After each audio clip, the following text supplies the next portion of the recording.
क्या आपने कभी दो बिल्लियों और बंदर के बारे में सुना है? यह समय जितनी पुरानी कहानी है, जो एक सबक देती है, जिसे हम सभी को ध्यान में रखना चाहिए। एक बार दो घरेलू बिल्लियां अपनी अपनी दुनिया में झगड़ों में उलझी हुई थी। एक दिन उन्हें रोटी का एक टुकड़ा मिला, जो काफी बड़ा और बिल्कुल गोल था। इसने उनमें भय भर दिया।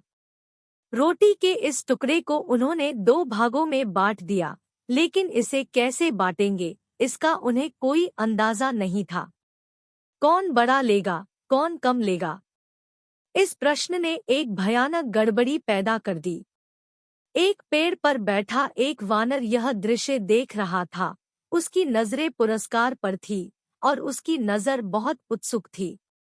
वह बिल्लियों के पास गया, पूछा कि क्या गड़बड़ है। उन्होंने उसे अपनी कहानी सुनाई। उनकी आवाजें मजबूत थी। उसने एक समाधान प्रस्तावित किया, जो इतना सरल, इतना साफ सुथरा था कि उनके विवाद को उसने एक पुरस्कार के लिए निपटाने का वादा किया। अपनी उलझन में बिल्लियों ने उसे आगे बढ़ाया। उम्मीद थी कि वह वास्तव में उनकी समस्या का समाधान करेगा। उसने दोनों हाथों में एक एक रोटी के टुकड़े पकड़े, और इससे पहले कि बिल्लियां कुछ कर पाती, उसने उस रोटी के टुकड़े से एक टुकड़ा खाया जो बड़ा दिख रहा था। लेकिन अफसोस कि उसने जो योजना बनाई थी वह पूरी नहीं हुई, इसलिए उसने रोटी के दूसरे टुकड़े से एक टुकड़ा खाया। यह कुछ समय तक जारी रहा। हर परीक्षण के साथ उसकी मुस्कुराहट चौड़ी होती गई। टुकड़े एक के बाद एक कटते हुए छोटे होते गए, जब तक कि कुछ भी नजर नहीं आया। रोटी से भरे पेट के साथ बंदर अपने पेड़ पर वापस चला गया, जिससे बिल्लियां सदमे में आ गई। उनका भोजन अब एक सपना बन गया। उनके झगड़ों की कीमत उन्हें चुकानी पड़ी। सबक बहुत देर से सीखा गया।